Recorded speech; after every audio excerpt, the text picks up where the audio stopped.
So what is a cyberchondriac? Well, a cyberchondriac is not really a word. It's a new word that has come from two other words. But a cyberchondriac is just a person who uses the internet to go online and find out information about health matters. Now, I think we've all met somebody, but can it really become very, very serious? Because I know some people that do it and it doesn't seem serious. Can it become a serious problem? Well, the problem is that you can have cyberchondriac overload, which then leads you into hypochondria. And a hypochondriac is a person who's convinced that they have a fatal illness, even though they've gone to many doctors and they've had all the tests and the doctors checked them and there's absolutely nothing wrong. But they go away with still a feeling that there's something wrong, that you can't reassure them, and nothing calms them down. So basically, it's an anxiety disorder. So, I mean, we were talking about, I do like to research things on the internet. I mean, I see it as just like encyclopedias or what have you, just online.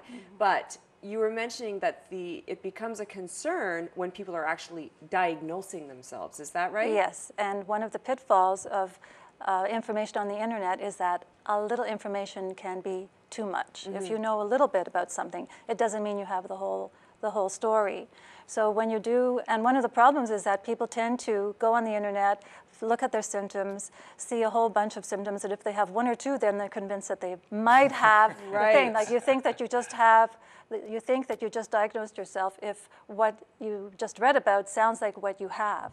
But that can be a mistaken conclusion. Now, is this common behavior? Is it becoming more and more common? Well, I think that there is information overload on the internet. And if you find yourself checking and double checking and not being able to calm down, if you're just getting more and more nervous, then it is a problem.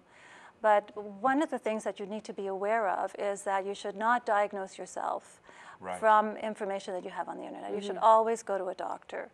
And it's the doctor that is trained in medical diagnosis. The second thing is that if you go to the internet and you find information, you never know if the information is accurate or if it's pseudoscience, because there's no regulation on the internet. So it's very important. There are certain sites that have accreditation from the Canadian Medical Association or the American Medical Association or the American Psychiatric Association. So you should look for those things. But don't diagnose yourself. And by all means, do not order drugs online without having a prescription. I have heard that's great advice. I can't believe that people can even do that. And I have heard that there's a trend now to diagnose yourself with, say, something like attention deficit, and then go order Ritalin because you now believe that you have the disorder. And Ritalin it's a psychostimulant. It's not something that's going to be good for you. Could put you into. But how does that happen exactly? People literally just, I mean, doesn't a doctor have to write the prescription? Well, apparently there are certain sites that you can buy drugs that are prescription drugs without having to have a prescription. It seems to be a big problem in North America, like between Canada and the U.S., where there's companies that from the U.S. you can buy it in Canada, and from Canada you can buy it in the U.S. and vice versa. Yeah. So at what point, for people at home that maybe think, oh, they're talking about me, or they might know someone, a family member or what have you, at what point should people become concerned that they're doing too much? Well, when you find that you're getting too obsessed, if you're just thinking all the time about what's wrong with your body, if you're paying too much attention to the little symptoms, normal aches and pains are a part of daily life. Like we all have headaches, we have stomach aches, we have flu symptoms, flu-like symptoms. A hypochondriac will think to themselves, well, I have a headache, maybe I have a brain tumor. I have a stomach ache, it must be stomach cancer.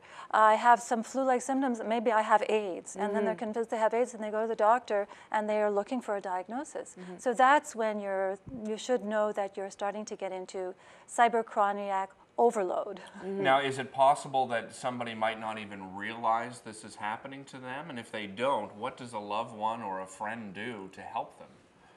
Well, I think that it's not something that a friend or a loved one can really do to help them. They could suggest that they see a psychologist or that they see their doctor and maybe get some referral to some therapy, because that's something that it's very difficult to talk the person out of it.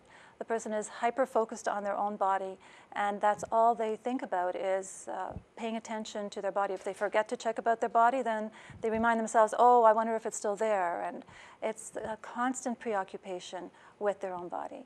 So this, being a cyberchondriac Chondriac is not necessarily a bad thing. It's good to look for information online. It saves you a lot of time from going to the library, seeing your doctor in the meantime, but always do see your doctor if you feel like you have some symptoms that are worthwhile checking out. Don't diagnose yourself. So keep it safe. You can still research it, but make sure you keep it safe and make sure you watch for the Canadian Medical Association signs and things like that. And bring your concerns immediately to your doctor, and he'll diagnose you The after doctor you're is self-diagnosed. responsible. Yes, The thank you doctor is so trained much. for that.